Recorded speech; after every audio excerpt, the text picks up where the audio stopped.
你撇下我去跟霍家对峙的时候，我就知道你一定舍不得我。是舍不得你死，不是舍不得你。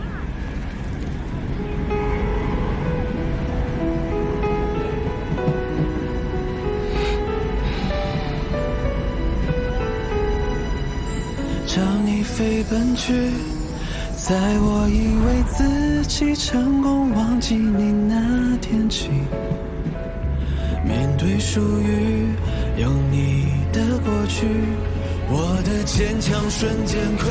舍不得我死和舍不得我是一件事儿吗？你就不能跟我说点好听的？我说不说，关你什么事？当然有关啊！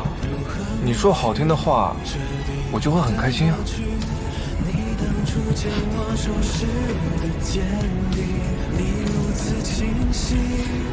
能不能再给我点时间，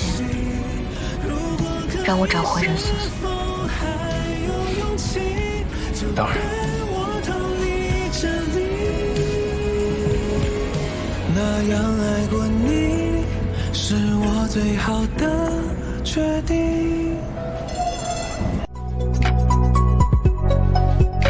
爱情。